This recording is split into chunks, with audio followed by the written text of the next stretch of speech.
السلام عليكم ورحمة الله وبركاته دمان وادين سلامي ولكن شيء علم عو شريف ما أنت وحنا لفضيا قف آد وقيم بدن قف آد وجه جدا تقانان مو باهنا معلومات بدن يكشكيس بدن لكن ما أنت وحنا نصيب ويشتي إن وقت أن لقاته ووقت جدنا وحنا آد بعد علينا أي سي إذا ما أنت داونا إن شاء الله تعالى كل بسي جود بيا سووا فادستان فهذا الشيخ إلهكم بركاته ما تسند ولا الكي maanta farxad weyn ay tahay maanta inaan dhinacaaga fadhiisto maadaama qof la yaqaan oo ummadda Soomaalida oo wax badan u tartid taas aan aad isoo jiitay sababaha kugu qasbay inaad ummadda Soomaaliyeed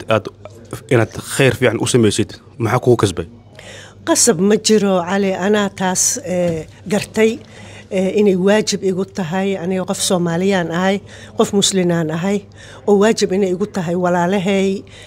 iyo qoysaskooda caruurtooda oo dhibaataysan oo cudurrada dhimirka qabo inaan aqoontayda la qaybsado oo ay ka faa'iideystaan waa waajib isaaran barakallahu fi cudurrada oo dhimriga Soomaalida waxaad moodaa inay badanka inay isdeenisku waxay dhahan table ama waxaan laga hadlin aan la sheegin qof walba wuxuu moodaa inuu caafimaad leeyahay dhibaatada Soomaalida markay cudurka ama dhib ay dareemaan sidee ku noqotay inay qarsadaan aan caawinaad aan raadanin sababaha keenay maxaa waay والله أنا السببت أن ملاينا إني أي تهاي وحواي وحل أجيها إن لجوجو عينا إن لجوجو حمنا إن معركتي إن نقوني وح أتكفلني السد بالشدة إن لجو عاونه مركال كاس كإيماني واللي بوحي كإيماني سأقول لأنت وحي كإيماني سجاهلني ماذا أو إن دتك حنوسنا dhimirka loo haysto inay yihiin dad qatar ah oo dadka dila oo gabdhaha xooga taana ma aha cilmi ahaan waa ognahay inaysan jirin marka waxa waay jahilnimada iyo aqoon la'aanta ayay ka iimaanaysaa sida daraadeed ayaa shirka maanta aad ka qabanaysiin SBA oo kale aad iyo aad loogu baahan yahay aad ugu faraxsanahay in bulshada SBA la siiyo ma aragtay information ku saabsan cudurrada dhimirka marka aad u mahadsantihiin maadaama dad badan aan aragnay oo takhtar ama nurse ama waxa la bartaan arrimahan cudurka dhimriga ma bixisayaanba waa qofka kaliya arrimaha ka hadlayo adiga ma ka fikirtay inaan keeskan aad ama qaybtan aad takhasus ku sameeysid ama waa iska waxaad xiisinaysaa oo jirin هو ما أنا جوا مركي أن قاعد شهادة دكتور نمدا وأن أجاي طريقة أن ربا إن مرة إن تاعي عذر هذا دمركة محايلة وأن أجاي إن بحوج لإيجرتو ما هذا الكينة كلية الدونك أو دنمارك دل كان أن جوجنو عذر هذا دمركة آري وبدنيهين مدة كلا أن ربا إن كوشة وحا حتى دنمارك دخاتيرته jaamacadaha ka baxo ma galaan cilmiga dhimirka isbitaalada dhimirka dhaqaatiirta aad ay ugu yar yihiin maxaa jira waxa ka maqan wax la dhaho prestige ma aha wax sharaf lagu helo ama aqoonsi lagu helo hadaa dhahdo aniga dadkan qalaa ama dhakhtarkii wadnahan ahay magac weyn aad helaysaa hadaa dhahdo dadka waalanaan daaweeyaa ma aha wax la qiimeeyo meesha ka maqan marka taas aan waxa u maleynaa adduunka oo dhan inay tahay عادي أهان مركب قف لو رسنا عيو وحلاقي بلا عاديات هاي إسفافي أنا وحاب أنا بالعكس حد شيء كده وقلني حدا فاضم شيء ودينا ياوي فاضم ما هتسنده فاضم وقف صومالية وكل لطي مجال البلدوين وكورت حمر ودكتور نمدي كسوق على التي هو كسوق على التي مجال هذا موسكا ولكن دنمارك قاعدتي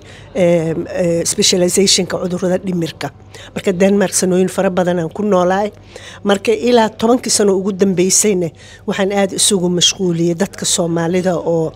Denmark jooga inaan wax u qabto inta ka horna xataa dalkii waa ka soo shaqeeyay burcaan ka soo shaqeeyay 5 sano hadana waxaan ka furay meel caafimaadka dhimirka magaalada Beledweyne dadka Soomaalida adduunka jooga oo dhan waxay igala soo xiriiraan WhatsApp ayaan ka caawinaa marka qof waxaan ahay Soomaali oo mas'uul is saartay ما شاء الله أنت أرمها كشقينيسي وحيالها كو عجيب سناي بل نوتا تاو نوع عجيب سنة أو سداء وحيالها أدليها بتي أو أنت كشقينيسي أو أدي كوسو مرة ولا شهادة أتلاقي وحن ما إلو كرو قف أو مدبات أو لكلنتي وأدي سلاقي وحن عجيب إلى إهداني waxyaalaha aniga aan aad ula yaabo oon weliba aad iyo aad uga soo horjeedo waxa waaye markii dhallinyarada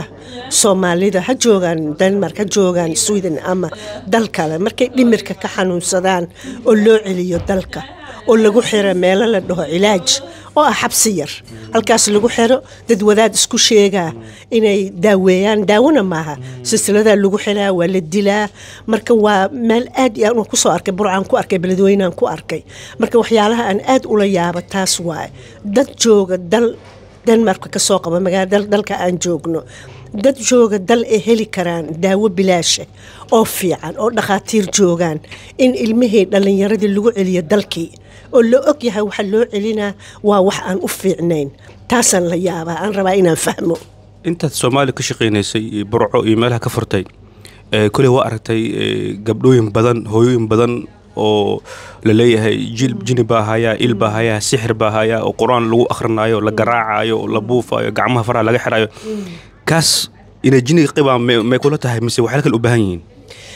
kuwaas wax badan aan arkay saad sheegtay burcaan ku arkay beledweynaan ku arkay waliba waxay u badan yihiin gabdho dhalinyaro ah aad iyo ayagoona diyaar u ahayn inay aroosaan lagu qasbaa aroos hore uur ka qaadaan ayagoo jirkoodii weli bislaanin gabar 15 jir 16 jir oo laba caruur haysato marka maxaa dhacda inay ku waashaan uurka ama markay umushiyiin inay ku waashaan cilmi ahaan waxa la dhahaa postpartum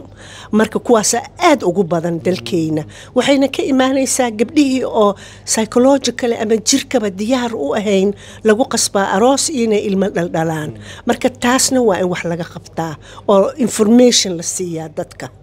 marka arinta noocan dhibaatada aad sheegaysid sidee looga baxi karaa dadkan Soomaaliyeed kuwa gobol maamuleedka iyo dawlad iyo maxaa leedahay inay arintan sida looga bixi doono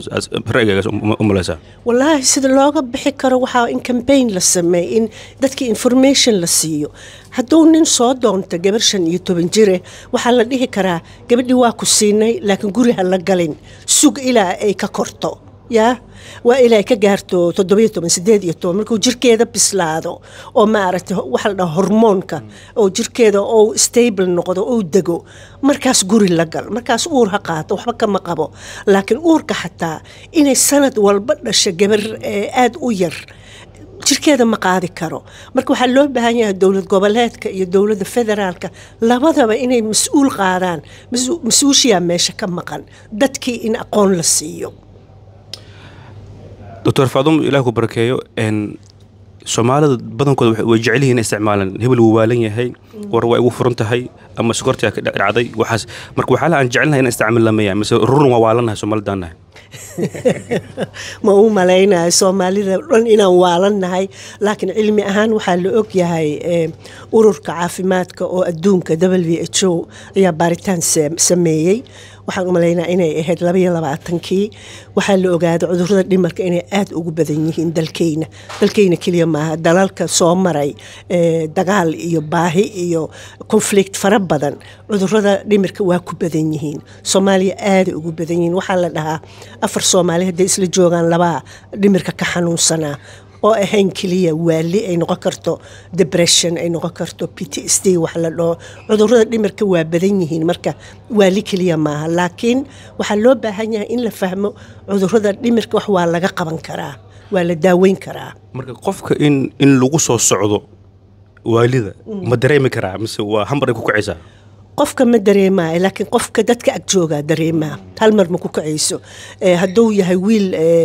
dhalinyaro ama gabar dhalinyaro way isbedelay marka isbedelkaas waxa arkaa dadka la degan aabiyo hooyo ama walaalo kale ama iskuulka macallimiinta ayaa arkaa qofkii inuu isbedelay markaas la rabaa in isla markaasba wax laga qabto haddii qofka مثلا oo xanuunsado quraan lagu bilaabaa wax fiican waaye in quraan la quraameeyo la fiiriyo quraanka haduu wiig socdo ama la wiig socdo kadib wax isbedel waaye markaas maxay kula tahay inay dhakhtar ay raadsadaan aniga waxaan aaminsanahay quraanka inuu wax badan tari karo aniga bukaan fara badan ana kula taliye quraan raadso laakiin quraanka kaligiis ma socon karo quraanka iyo daawada waa in isgarab socdaan الله أكبر مركب هذا إله بركة هذا الكون كوو ديري وكوو بديرال أهاو ودنبستي نولش مركب وفرحة بدنات محسوسته noloshayda markay ugu farxad badneed markaa wiilkayga dhalay الله أكبر يوسف مغلسة mahadsanid انت marka ugu dambeeyay insha Allah taala maxaad gabagaba ahaan tala ahaan ummadda Soomaaliyeed aad ku jecel yihiin aad ula tan lahayd ama siin lahayd warbixin insha Allah والله تلو هدان قالوا وحا أمالينا وقت بدنا وباهناي لكن هدان سوكوبا وحا واي عذر هذا دمرك يالا يريسن يانا لو ملايين وحا أن لداوين كرين ولا داوين كرا دلين يرادا وليبا مركو عذر هذا دمرك بديدوت وحي باللاودان مرك اللي يهي سديد يطوبان سقال يطوبان لباتن ميلا دلين يرادا هدا أركتان إني اسبدلان وعذر صوص عدو نختر هلا راتسدو داوة هلا راتسدو قران هلا راتسدو هسقرب صعودانا لبدا intaas waxa ahay interviewgina oo gaabnay waxaan aad u mahad celinayaa Dr. Faadum in waqtigeeda qiimo badan i siisay dhamaantiin waa maasantiin meesha naga daawanaysaan barnaamijka YouTube Cali Macow iyo TikTok ee meelaha kale insha Allah hadduu ku soo gaaro bal arrimahan oo maanta laga hadlayo faa'iidada badan walaalaha kale u soo qayb insha Allah nabi sallallahu alayhi wasallam wuxuu dhahay ad-daal ala khayrka faa'ili qof walba khayrkan anaga aan duubnay khayrkan la faafinayo kan dhageystay kan sii gudbiya kulliga ajirka oo sallayna insha Allah ta'ala assalamu alaykum wa rahmatullahi wa barakatuh